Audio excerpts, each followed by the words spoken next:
मैंने कहा विवाह मेरा है तो जो कुछ करूंगा मैं करूंगा।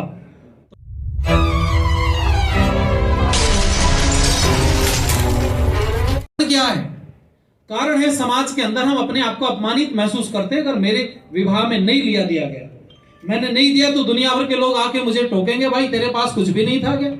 और अगर मुझे नहीं मिला तो उस परिस्थिति में लोग कहेंगे भाई इसको तो कुछ भी नहीं मिला है। तो ऐसे ही ये जो हमें समाज का डर है, इस डर की वजह से इन समस्याओं को, बीमारियों को हम झेलते आ रहे हैं।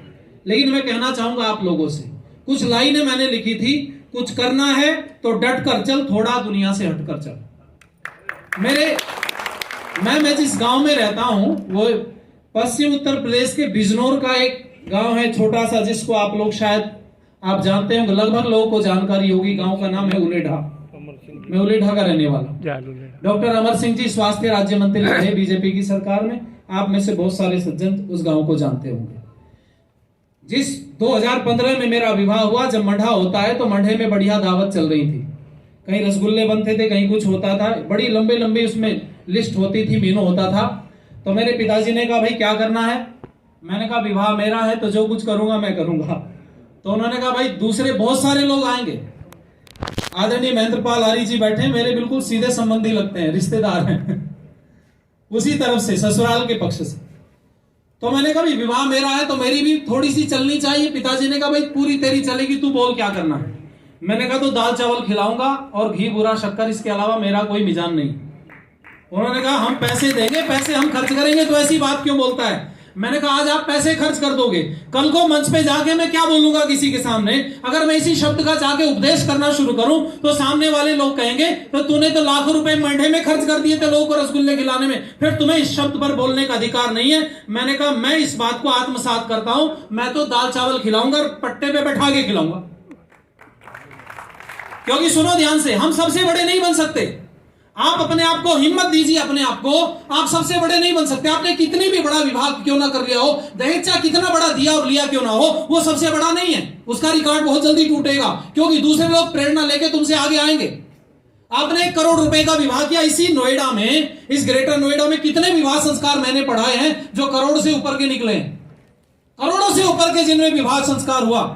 और जब इतना सब कुछ लिया दिया जाने के बाद में भी मुझे लगता है कि वो अंतिम नहीं है, उसके ही 1 आध महीने बाद दूसरा सुनने में आ जाता है, उसका भी रिकॉर्ड टूट गया है, उसका भी टूट गया है। तो सुनो समाज के लोगों, मैं आप सबसे एक प्रार्थना आज करूंगा, क्योंकि बहुत छोटा हूं, मेरे से कम उम्र के तो थोड़े से लोग यहां पर उपस्थित होंगे, तो इसलिए मैं तो आपसे प्रार्थना कर सकता हूं। आप सबसे बड़े नहीं बन सकते, पर सबसे छोटा बनने को आपको किसी ने नहीं रोका।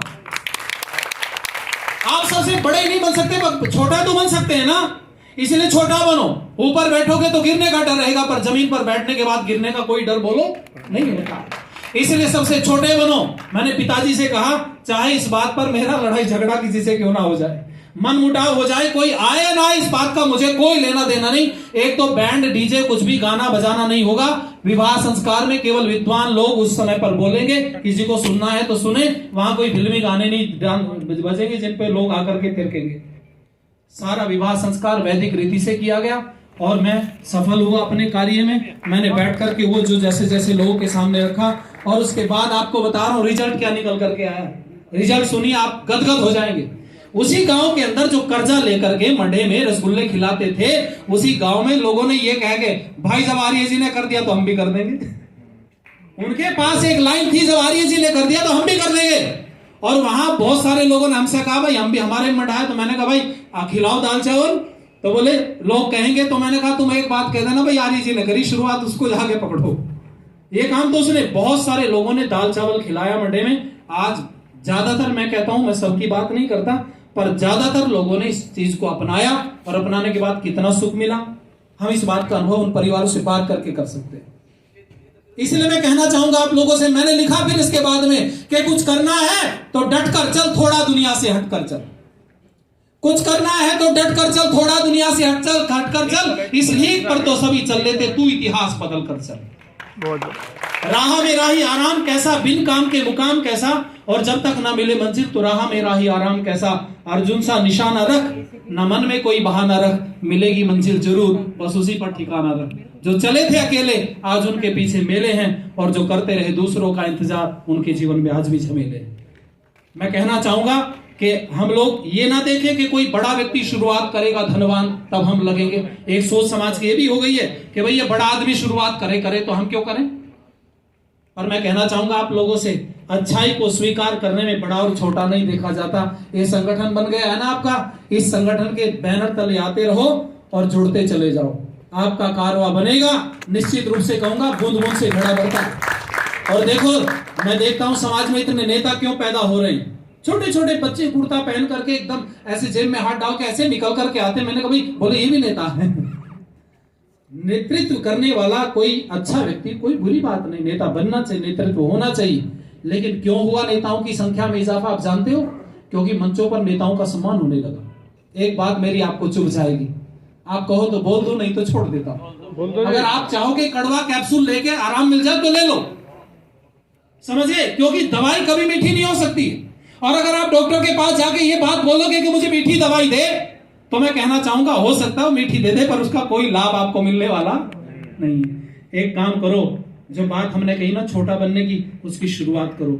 मैंने देखा जब यहाँ पर कार्यक्रम चल रहा था ना, तो इन लोगों का परिचय बाद में कराते, जब सब आ जाते, जब सब लोग आ जाते, जब पता चलता ना कि ये लोग कौन है, ये भड़ाना जी और हमारे वो युवा, मैं तो नाम से सबके परिचित नहीं और बोलना भी नहीं चाहता, इतने सारे लोग जुड़े हुए हैं तो एक आध का नाम कैसे लिया जाए। इन सब का परिचय बाद में हो। और ये जो फोटो खिंचाई होती है ना, ये फोटो खिंचाई और टांग खिंचाई हमारे समाज के लिए खतरनाक है, ठीक है। इसी के चक्कर में तो सब कुछ हो रहा है। इसीलिए भाई इन सब चीजों पर धीरे धीरे हिम्मत करोगे तो निश्चित रूप से सफलता मिलेगी।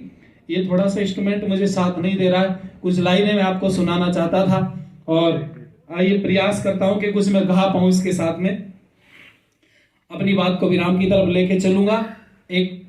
हम लोग एक अभियान चलाए हुए हैं जिसको बोलते हैं घर वापसी अभियान।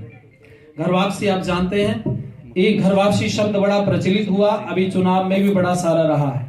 तो इस घर वापसी का मतलब है कि हमारे जो भाई दबे कुचले वर्ग के ऐसे जिनको धर्मांतरित करा दिया जाता है, जो संप्रदाय में चले जाते हैं, उनको हम वापस लाने का काम करते हैं। और ये काम बहुत बड़े स्तर पर चलता है, जिसकी मैं संख्या आपको बताऊं तो आपको अतिशयोक्ति शायद लगेगी, पर जौनपुर में 12 गांव धर्मांतरित हुए थे 2018 में। अगर आपने न्यूज सुनी होगी, उस समय पर न्यूज पे बड़ा मुद्दा छा रहा था। उन 12 गांव में से 8 गांव वो मेरे द्वारा ही वापस आए थे। ये करके लगभग हम अब तक 65,000 से ज्यादा लोगों की घर वापसी करा चुके हैं। तो ये आप सोशल मीडिया पर कुलदीप विद्यार्थी आप डालेंगे तो वहां आपको मिल जाएगा। ये मैं इस समय पर कुछ लाइनें कह करके मैं क्षमा प्रार्थी हूँ, ज्यादा समय आपको नहीं दे सकता और लेना भी उचित नहीं, क्योंकि बहुत सारे लोगों को मेरे बाद में आप लोगों को सुनना है। और ये कुछ लाइनें कह के मैं अपनी बात को विराम की तरफ लेकर के चलना चाहूंगा और आपको हिम्मत देंगी ये मेरी लाइनें कि जो जिंदगी पुरुषार्थ के। सब लोग ताली बजा के गाओगे तो अच्छा लगेगा। मेरे साथ कुछ लाइनें ऐसी जिनको ले जाओ, प्रेरणा देंगी कि जो जिंदगी पुरुषार्थ के सांचे में ढली है, सांचे में ढली है, तूफान का मुंह मोड़ के रख दे वो बली है, तूफान का मुंह मोड़ के रख दे वो बली है। जो जिंदगी पुरुषार्थ के सांचे में ढली है, सांचे में ढली है, तूफान का मुंह मोड़ के रख दे वो बली है, तूफान का मुंह मोड़ के रख दे वो बली है, तूफान का मुंह मोड़ के रख दे वो बली है। आराम तो हराम है, आराम न करना, इंसान के चोले को यूं बदनाम न करना। बोलो, आराम तो हराम है, आराम न करना, इंसान के चोले को यूं बदनाम न करना। करना सदा वो काम जिसमें सर रहे ऊंचा, झुकता हो जिसमें सर कभी वो काम न करना। मेहनत ही इस जहान में फूली व फली है, फूली व फली है, तूफान का मुंह मोड़ के रख दे वो बली है, तूफान का मुंह मोड़ के रख दे वो बली है, तूफान का मुंह मोड़ के रख दे वो बली है। कुंभकर्ण रावण बड़ा अभिमान था जिनको, कंस दुर्योधन भला अच्छे लगे किनको। जो अपने आप को बड़ा कहते हो, बड़ा समझते हो, तो उनके लिए लाइनें हैं। ध्यान देना, बड़ा व्यक्ति बड़े नाम से नहीं हो सकता है किसी का इतना बड़ा लंबा नाम हो तो वो बड़ा नहीं हो सकता है, समझ गए। और कोई व्यक्ति बड़ा लंबाई से भी नहीं हो सकता कोई संबंध में भी बड़ा नहीं हो सकता है। बड़ा व्यक्ति होता है बड़े काम करने से, और बड़ा काम करने वाला कौन होता है? जो सबसे छोटा बन जाए वही सबसे बड़ा होता है। दुनिया में छोटा बनने को कोई तैयार नहीं। इसलिए मैंने लिखा था कि अब तो कोई मजहब ऐसा भी लाया जाए जिसमें इंसान को इंसान बनाया जाए। हम दूसरे की भावनाओं को कहां समझते हैं बाबूजी, हम तो अपने आप को बड़ा दिखाने पर लगे, बस मेरी मुझसे बड़ी हो जाए, मैं बड़ा हो जाऊं। पर ध्यान दीजिएगा, अपने इन छोटों का भी तो ध्यान रखो। आप अपने आप को या तो गुजर लिखना बंद कर दो, और अगर गुजर लिखते हो तो सबसे छोटे गुजर का भी ध्यान रखना शुरू कर दो। मैं केवल गुजर शब्द लिखने से मैं गुजर नहीं रहा, मैं एक संस्कृति का बहुत बड़ी व्यक्ति का एक हिस्सा हूं। मैं जो करता हूं मेरे क्रियाकलापों को देखा जाता है, और जैसा देखते हैं समाज के वैसे लोग अनुसरण करते हैं मेरा। आपका काम जिस दिन ये लगे आपको कि मेरा अनुसरण लोग करें, उस दिन आप समाज के लिए प्रेरक बनेंगे। और मैं कहूंगा, जब हम बड़ी बड़ी शादियां करते हैं ना दहेज की, तो उस समय पर हम ये नहीं सोचते कि हमारे जैसा कोई हो जाए। बोलो, कोई सोचता है क्या? हम सोचते हैं जैसा हमारा हुआ ऐसा किसी का ना हो। पर ध्यान देना, इस भाव को बदल दो कि जैसा मैंने किया वैसा सब करना शुरू कर दे, उसी दिन समाज का सुधार हो जाएगा। इसलिए वो छोटा बनकर के आप काम कर सकते हैं। कुंभकर्ण रावण बड़ा अभिमान था जिनको, कंस दुर्योधन भला अच्छे लगे किनको। बोलो, कुंभकर्ण रावण बड़ा अभिमान था जिनको, कंस दुर्योधन भला अच्छे लगे किनको। तब राम भरत कृष्ण और अर्जुन भी हुए थे, क्या बात है सत्कार में पूजा मिली इनको। जग में चरित्रवान की ही महिमा चली है, महिमा चली है। तूफान का मुंह मोड़ के रख दे वो बली है, जो जिंदगी पुरुषार्थ के सांचे में ढली है, सांचे में ढली है। तूफान का मुंह मोड़ के रख दे वो बली है, तूफान का मुंह मोड़ के रख दे वो बली है, तूफान का मुंह मोड़ के रख दे